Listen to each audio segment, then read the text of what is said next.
Nobody ever taught you how to study properly, and that's why studying feels slow, exhausting, and frustrating for most people. In this video, I'll show you 7 techniques used by Japanese students to memorize up to 3 times faster with half the effort.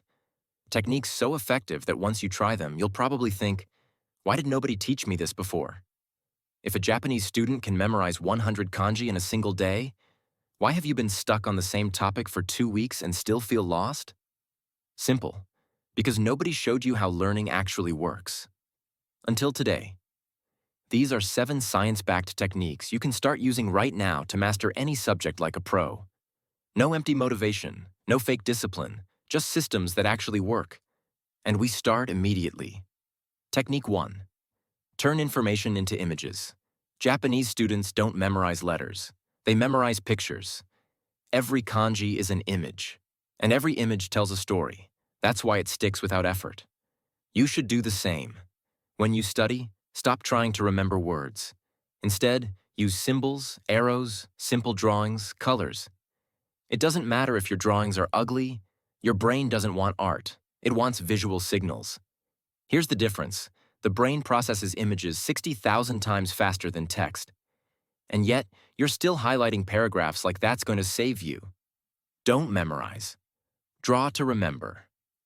Technique 2. Use emotional mnemonics. Japanese students don't memorize data. They memorize feelings. Because what you feel stays. What you just read disappears. If you want something to stick in your memory, add emotion. Turn a cell into an angry factory. Make a formula explode. Exaggerate everything.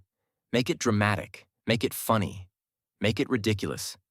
Yes, it sounds stupid, but your brain loves stupid. Emotion leaves a chemical mark in your brain. And that chemical mark is what we call memory. So stop making flat, boring flashcards. Make them absurd, intense, or even embarrassing. If it makes you feel something, you'll remember it. And if you think this technique is powerful, wait until the next one, because it's the one top Japanese students use the most. Technique 3. Mix your study topics. Studying the same topic for hours doesn't make you smarter. It makes you tired. Mixing subjects forces your brain to wake up and adapt. Studying only one topic is like going to the gym and training only biceps. You're not getting stronger. You're just getting bored. Mix topics, switch angles, challenge your brain. That's how real learning happens. Studying one subject for hours straight is completely useless. Japanese students use interleaved practice. Math arrow, history arrow, physics arrow, back to math.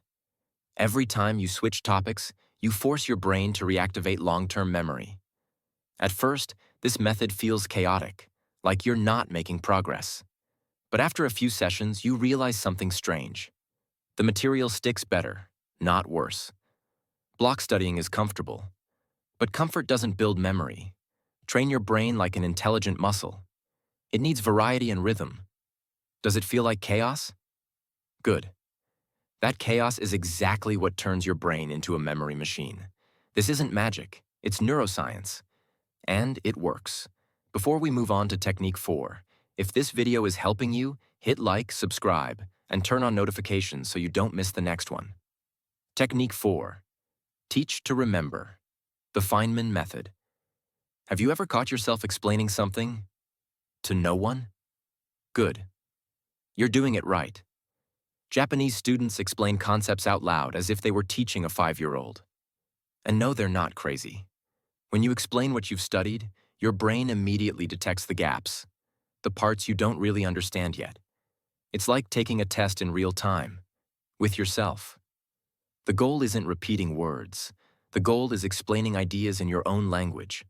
Because if you can't explain it simply, you don't actually understand it. Record yourself. Talk to an imaginary student. Explain it to the wall. It doesn't matter how, just do it. This is the Japanese version of the Feynman technique, and it locks knowledge into your brain. Try it once, and you'll notice how much faster things stick. Technique 5. Leave white space in your notes. Your notes shouldn't look like a puzzle with no breathing room. Most people cram every inch of the page. Japanese students do the opposite. They leave large empty spaces in their notebooks. Why? Because your brain needs space to organize information. Too much information packed together is like traffic at rush hour. Nothing moves. White space creates mental anchors that make recall easier. So stop filling pages like it's a handwriting exam. Think of your notes like music. They need pauses, not constant noise. No space equals memory overload. And memory overload equals exam failure. Technique 6. Study with rhythm, not like a drained robot. Studying for hours without breaks doesn't make you disciplined. It makes you ineffective. Your brain works in cycles, not non-stop marathons. Japanese students study with rhythm, focused work followed by real breaks. This is why techniques like Pomodoro work. Short, intense focus. Then rest, not scrolling, not distractions. Real recovery. When you respect your brain's rhythm, you learn faster, remember more, and burn out less. In Japan, students don't study endlessly. They study in focused blocks. 25 minutes of deep concentration, 5 minutes of real rest. Sound familiar? Yes, it's the Pomodoro technique. But it's not just about setting a timer. It's about respecting the natural rhythm of your brain. When you study without breaks, your mind overloads and shuts down. When you study with rhythm, your attention spikes. Set the timer. Work intensely. And protect your breaks like they're sacred. Your brain isn't a machine, it's a muscle. And muscles need air to perform. Technique 7. Link new information to what you already know. Want to remember something? Don't learn it from zero. Attach it to something that already exists in your mind. New word? Give it a rhyme. New concept? Connect it to a real situation from your daily life. Japanese students do this with kanji, linking symbols to everyday objects so they stay engraved in memory. You can do the same.